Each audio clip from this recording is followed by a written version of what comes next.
If you like this video, why not subscribe? Hey everyone, welcome back to the weekly recap Q&A show. That's the show where I sit in my car. It's kind of like a podcast. Talk about things that happened last week and things that are coming up this week. If you're only interested in the links accumulated from Facebook and Twitter, you can find them down below. So enjoy those. Meanwhile, here I am. We're going to talk about the question first. Last week the question was, should I raise the $1 budget? And if you're not familiar with the $1 budget, it's one of the shows that I do on this channel. And I've limited it to items that I can find for $1. And I was just asking everyone if they would prefer if I would increase that limit based on a few factors that we talked about last week. Got a lot of responses, a lot of great feedback. Everyone seems to like the show.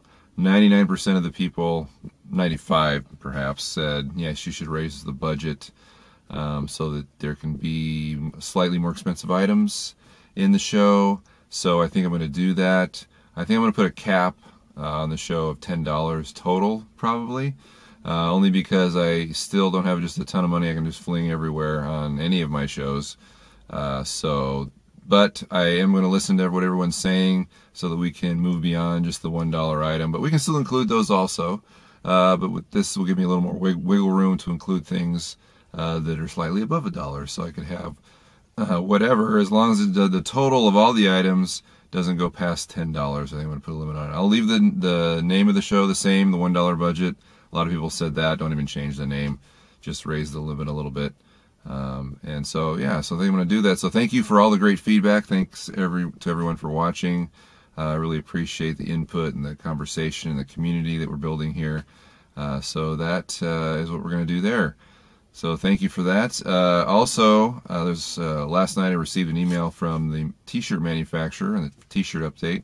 Sent me a mock-up, a graphic of what it's going to look like. I think it's going to look good. The first version of the t-shirt. There should ultimately be 3 different t-shirts. Right now we're starting off with the simplest, the least expensive. So it'll be a black graphic on a white t-shirt. Not quite sure what the price is going to be yet. It's looking like right around $15, which I think is a good frugal price. So that's positive, and that's what's happening there. So look for some update maybe on the blog, or I'll put a notation on the Facebook group about the t-shirts, because something might happen this week. Or something might be available this week. I'm not quite sure yet, but that's what that's looking like. This week, the Frugal Filmmaker episode is one that I've been kind of teasing for a while. And actually, unfortunately, it's not quite going to be as great as I thought it was going to be. The episode originally was going to be a tripod dolly. And then as I developed the wheels for the tripod dolly, I thought, hey, these would be great. These would be great modular wheels for a lot of different things. But as it turned out, the quality of the wheels that I ended up using only seemed to, there's a lot of drag on them, so the wheels are only going to be good for, I think, a tripod dolly, because the drag on the wheels and the bearings that I ended up using. But it's still going to be a good episode. It will be a tripod dolly episode, and I think that maybe a modular wheel episode will evolve from that, as maybe I experiment with different bearings and different wheels, because I'm always looking at the most frugal option. I've been learning about bearings and wheels, that's always not the best thing to use for a dolly of any kind. So I think it works for this episode, and I think it's still a good episode, and it's a good rig. The tripod dolly I think is good, and I like it. Looking forward to using it more. But that's what's happening there. So anyway, something else we do on this show, if you're not familiar with it, is, as you noticed, it's kind of like a podcast. Not much happens visually because I'm working in a limited time frame. And there's actually a link below to tell you how I produce this episode if you're interested, and why it's done this way with no editing. So at any rate, let's move on to our questions. This is a comment from YouTube posted on the multi-purpose mic for $27 episode. This is by Mike CTV1000. He made a comment, and he asks, how do you feel about using the lapel mic as a boom? Would that work, or would it be too hard to actually pick up good sound? You know, Knoptop did an episode about this, using a lav mic as a boom, hanging it from above. And I think his findings, if I recall, were that it doesn't work quite as well, at least from the audio that he provided. And that would make sense, because the lav mic that you pin on your chest, typically, or your shoulder, hiding it near as close to the mouth as you can, creates sort of an omnidirectional bubble pattern around the microphone and around the person speaking. So your range is pretty limited and it would not replace a boom mic, where a boom mic has more of a long throw pattern, or shotgun mic, which is pretty critical when you're recording dialogue and when you're not hiding the mic on the person like you would a lav.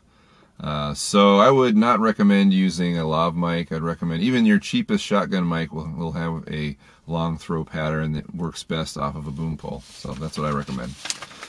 Okay, Gregory Garfield sent me an email saying, a while back you did a coin toss video and I was wondering what that was all about. Did I miss the explanation show? No, you didn't miss the explanation show, Gregory, if you remember. And those videos have all been pulled because it was part of a school project, an experiment. And I'm still going to make a video, or maybe I explain this a little more. But what happened was there were 2 videos you could watch based on a coin flip you were supposed to do. And the videos were supposed to explain a theory that I had about creating videos on YouTube. And the theory was basically that for a smaller screen medium like YouTube or a smartphone, that you would shoot your videos tighter or crop the video so that the shots were tighter, and the audio would be mixed louder because you're dealing with small speakers, small screen.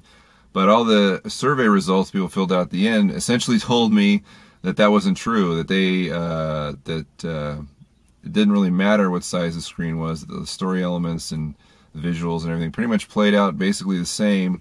There was no difference, in other words, between the 2 different videos that I created. One was supposed to be the YouTube specific video, and one was supposed to be more of a normal video. And the results came back and essentially said that there wasn't much of a difference. I mean, that people responded the same way. So that's what that was all about. And I do plan on reposting that movie, sort of a hybrid version of the 2 versions, instead of like one extreme version one way and one extreme version the other way. I'd create just a standard movie. So anyway, that'll be coming back sometime in the near future. But that's what that was all about, Greg. So thanks for asking, and hopefully that clears that up. But I was grateful to everyone for participating in that, because it's more proof that this community around this channel and this blog and this idea is growing, so that when I ask for some sort of input, everybody gives it to me. I'm finding that over and over, and as this grows, it just gets bigger and bigger, and I'm very grateful for that. Francisco Gonzalez Jr. asks me, what do you think of the LED light bulbs at the hardware store, and are they worth the investment? And he sent me a link to an LED light bulb at Home Depot. And it was a standard kind of screw-in bulb that you could use in a clamp light, but it was $20. And I'm not a big fan of LED lights right now, only because they're so cost prohibitive. There's the LED light panels Francisco mentions in another part of his email that a lot of other filmmakers are using, but they're really expensive. Even the cheapest ones that fits on your video camera, like $50, $60. And they're not focusable, which, a lot of lights that I use aren't focusable either, like work lights and incandescent bulbs. But incandescent bulbs, I like to use 100-watt incandescent bulbs. They're 4 for $1. And yes, they don't last as long, obviously, as a CFL or an LED light. But they are really, really affordable, so I can afford to go through a lot if I need to. Unfortunately, I know that the government is trying to phase out incandescent bulbs because they use more power. They don't last as long, so I guess they're considered wasteful. But they're so inexpensive that if you can find them, I'd say snatch them up, because they are good sources of light. And they are close to tungsten. If you're the color temperature, 3,000 Kelvin, is closer to 3,200 K, which is the color temperature of tungsten. So if you're going to mix and match, and they're great for that.